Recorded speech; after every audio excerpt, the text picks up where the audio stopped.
penyandang cacat nih, bentar dulu. Penyandang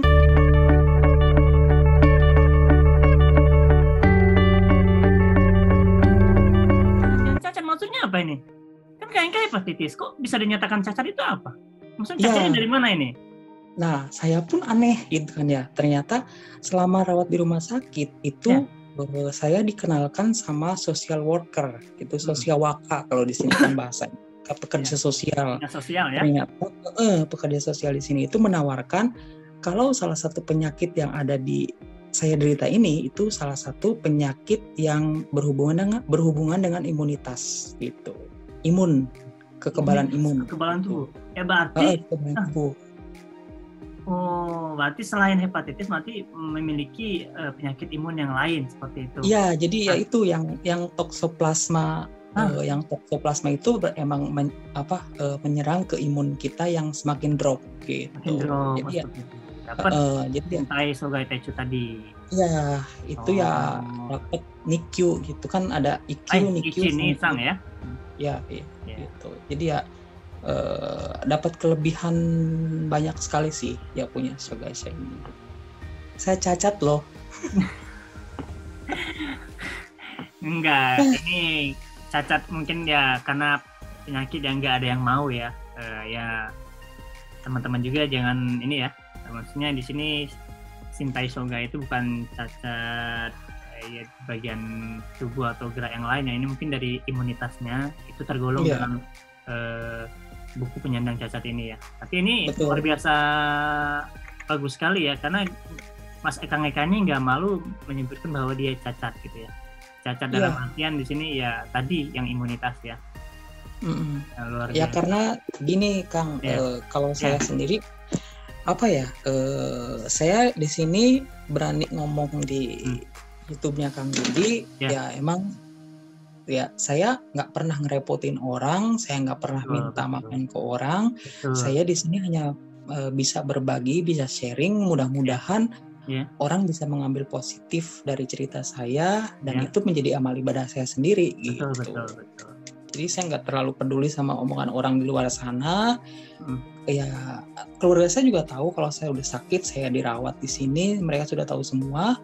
Ya saya sekedar cuman sharing doang gitu. Jadi ambillah yang positifnya aja. Betul. Ketika nanti ada orang bilang, kamu kan cacat gitu, gimana? Apa respon Kang Eka gitu? Sekarang udah bisa menerima atau seperti apa? Kalau saya emang rezeki orang itu, jalan hidup orang kan udah diatur ya. Ya mungkin kalian semua tahu sendiri ya, rezeki kita ada di mana, siapa yang mengatur hanya Allah yang tahu gitu kan. Iya, betul. Jadi ya ini sudah jalan hidup saya. Ya seperti ini, kalaupun emang saya ditakdirkan untuk ya sebagai penyandang cacat dalam imunitas, ya it's okay gitu. Ini hidup saya gitu. Karena saya saya balik lagi, saya yang penting saya nggak nyari musuh, saya nggak nyari ya terserah kalau misalkan di luar sana mau kepoin saya, mau nyinyirin hidup saya, ya saya di sini hanya sekedar sharing ya intinya gitu, buat memberikan support buat orang-orang di sana. Luar biasa ya, satu tangan dulu. Ini Kang Eka ini luar biasa ketika dia lagi menderita mungkin penyandang cacat, tapi beliau tetap semangat dan mungkin beliau juga tidak pernah malu untuk mengungkapkan bahwa dia memberikan identitas dirinya bahwa dia menderita cacat seperti ya. Ini perlu kita apresiasi karena beliau ini memberi support orang-orang yang sama seperti beliau ketika memiliki atau disebut sebagai penyandang cacat, itu harus tetap semangat dan harus tetap bangkit. Ya Kang, betul nggak Kang? Betul. Jadi emang di sini itu kan beda sama di negara kita gitu kan, masih orang-orang ya yang mengalami disabilitas gitu kan ya, yang itu kan masih dikucilkan ya.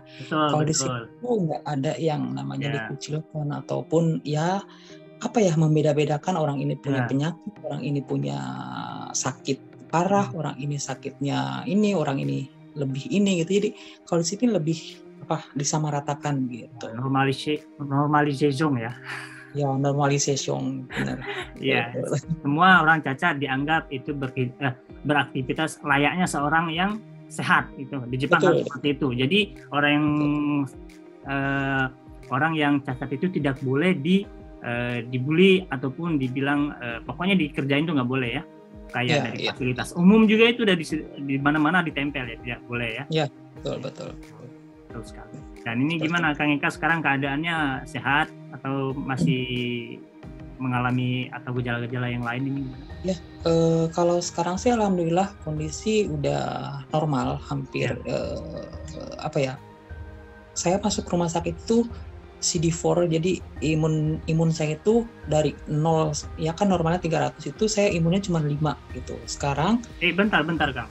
Ini kok CD4 ini maksudnya apa? Imunnya udah benar-benar parah dong? Udah parah banget imun saya. 5? Iya. Jadi lowbat, saya udah benar-benar lowbat nih. Ini kalau ibaratkan kalau CD4-nya udah 5 ini, saya ibaratkan ya, orang yang kena gigitan nyamuk, ini kalau imunnya udah kayak gini, ribuan penyakit langsung bisa masuk, langsung bisa nyerang. Betul nggak, Kang? Betul. Normalnya orang manusia itu memiliki CD4 itu 300, 400, ya 500 ya. Orang-orang normal seperti kita ya. Ini 5, coba. 5, coba. Kang Eka bisa jelasin nggak? Ini kenapa bisa sampai 5 ya? Apa cuma gara-gara hepatitis sama tokso tadi?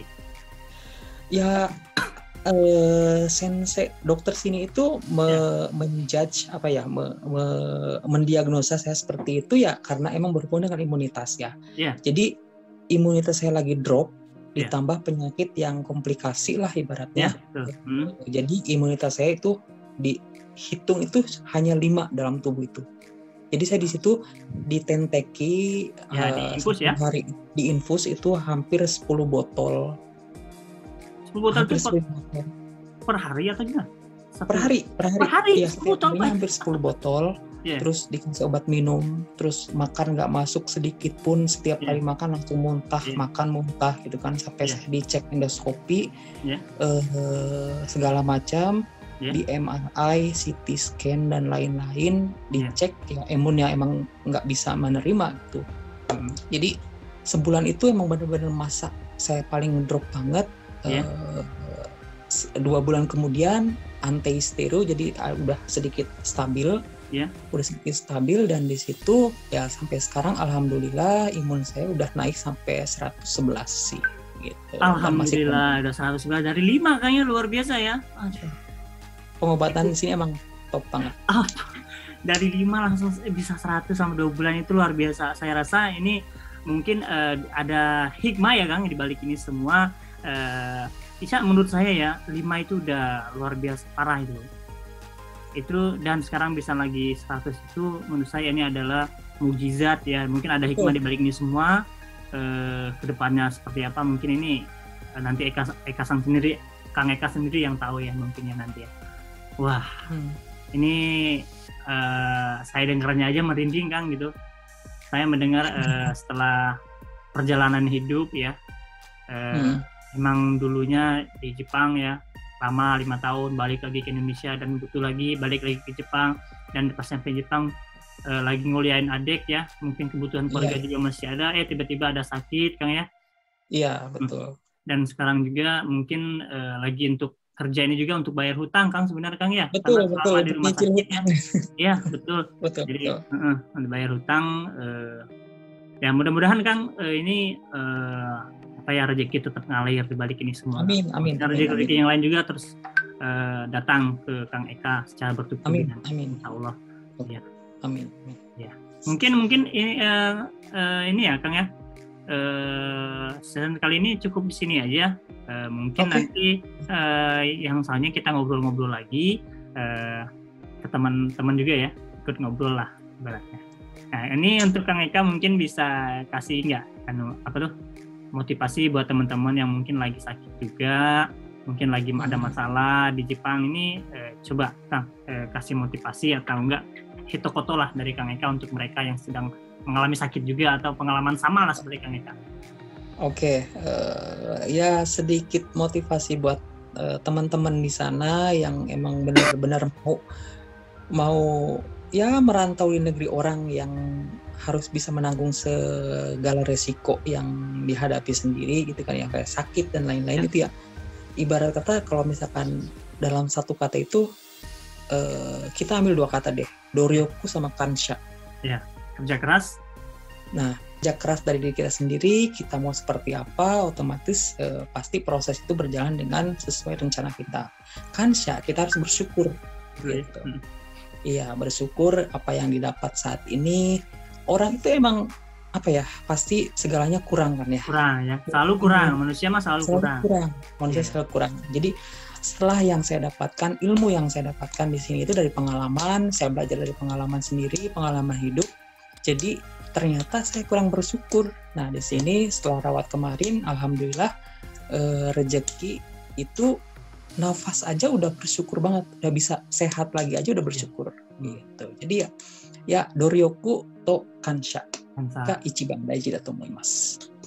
Oke, terima kasih Kang Eka. Mungkin ya ini teman-teman juga yang mengalami sama seperti Kang Eka, mungkin sudah divonis sebagai cacat, penyandang cacat juga.